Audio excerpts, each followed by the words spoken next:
Salamat po sa mga taong nagbabahagi ng salita ng Diyos sa social media. Lagi ninyong sineshare yung mga homily namin dito. Salamat sa inyo.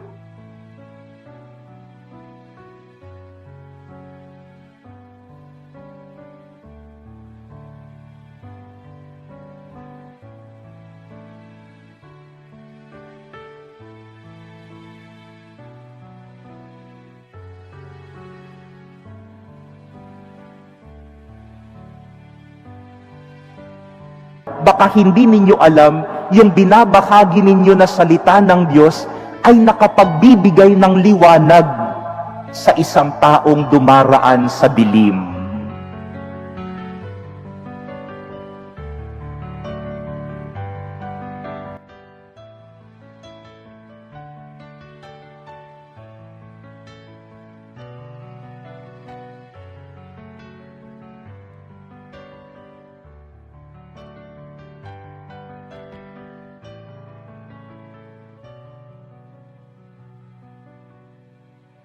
My dear brothers and sisters, what is your experience of Pope John Paul II?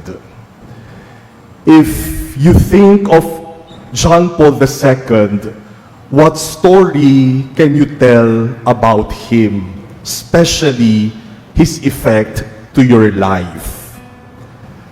I am blessed to have encountered Pope John Paul II 3 times in my life. The first was when he visited the Philippines in 1981, his very first visit to our country. O sigurado po ako, marami sa inyo ang buhay na noon. Ako po ay magti 3 years old pa lamang noon. And my parents told me that when we were watching Pope John Paul II on TV, when Pope John Paul II is flashed on the television, as a 2-year-old boy, I would approach the TV and touch the screen. And at this Mass at the Quirino Grandstand, my parents brought me there. That was my first encounter with him. I saw him from afar.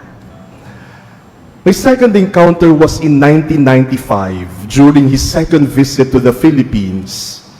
I was already a seminarian. It was my first year as a seminarian at San Carlos Seminary.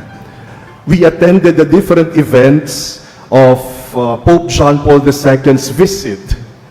And after that big Mass at the Quirino Grandstand for the conclusion of the World Youth Day, that same afternoon, he went to San Carlos Seminary to meet the Asian bishops.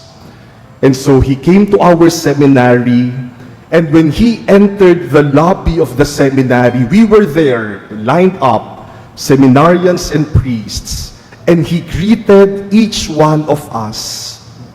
I was able to kiss his hand, and he even asked me, "Are you a seminarian?" I just said, "Yes, yes." And then he entered our chapel and prayed.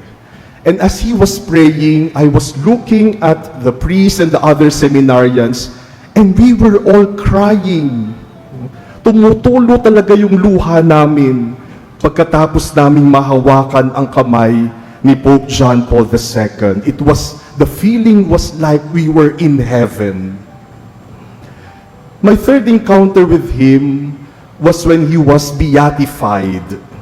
I was already a priest, and Cardinal Rosales and I went to Rome to attend the beatification rites.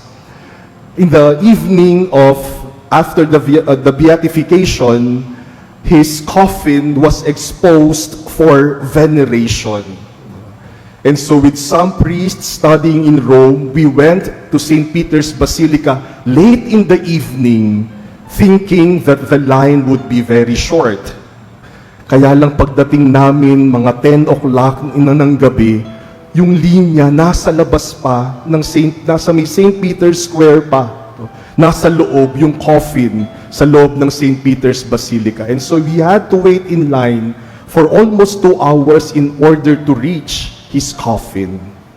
And when we were there before the coffin, the same experience that I had in 1995, that same feeling of being like in heaven before this holy man inside the coffin, the feeling was like I am before God. You know, my dear brothers and sisters, that is one charism, powerful charism of Pope John Paul II. He draws people. He attracts people. Kaya sa mga pagtitipon na nandun si Pope John Paul II, napakarami talagang tao. Kasi parang gustong-gusto mo siyang lapitan. Parang gustong-gusto mong makausap, mahawakan. He is very attractive when he was alive, but even now that he's dead, he remains to be attractive. Kaya pag pumunta po kayo sa St. Peter's Basilica, doon sa lugar, sa side chapel kung nasaan siya, palaging maraming taong nagdadasal. And every time I would go to Rome, I will not miss that opportunity to go to his tomb and pray. He still attracts us even until now. Why is he so attractive? Why did he draw people when he was still Pope? Or even now, why does he continue to attract people to him? The only answer is because of his holiness. Holiness is attractive. And the holiness that Pope John Paul II teaches us is very simple. What is holiness according to Pope John Paul II? Holiness is simply about loving God. Like Peter in our gospel today, John Paul II, as the successor of Peter, also said, "Yes, Lord, you know that I love you more than these." A holy person loves God. Kaya hindi mahirap magpakabanal dahil ang kabanalan ay tungkol sa pag-ibig sa Diyos. Ibigin mo ang Diyos ng una sa lahat at ng higit sa lahat, at yan ang kabanalan. That is why in our first reading today, we are told about the attraction of someone who brings the good news. How beautiful upon the mountains are the feet of him who brings glad tidings, announcing peace, bearing good news, announcing salvation. One who loves Jesus and brings Jesus to others is attractive. You know, my dear brothers and sisters, we all want to be attractive. We all want to look good before other people. Kaya nga may mga tao na bago lumabas ng bahay, oras ang binibilang sa harap ng salamin. Lahat na ng pwedeng ipahid sa mukha, ipapahid. Kaya minsan mukha ng siopaw. Kulang na lang tuldok dito para special. Para maging attractive.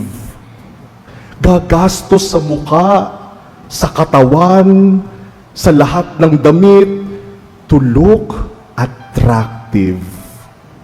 Some people attract other people by their talents.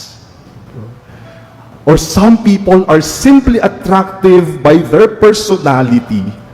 Malakas ang appeal. We all want to be attractive. But you know what makes us really attractive? Not our looks, not our bodies, not our talents, and not our appeal, not our personality. If you want to be attractive, be holy. What is attractive about John Paul II? Siguro nung bata-bata, medyo makisig pa. Pero nung tumanda na, mahina na, may sakit na, nanginginig na yung katawan, tumutulo pa yung laway, nothing is attractive about him. But the more that he did not look very attractive, the more that we are attracted to him. Why? Because we see Jesus. He exudes the aura of holiness because he loves Jesus and he brings Jesus to us.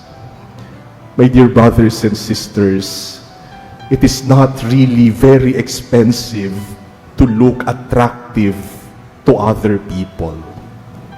Hindi kailangang gumastos. Hindi kailangang masyadong mag-effort. Hindi kailangang maging vain and very conscious about our looks. You want to attract people? Just be holy. Love Jesus. And you will be very attractive.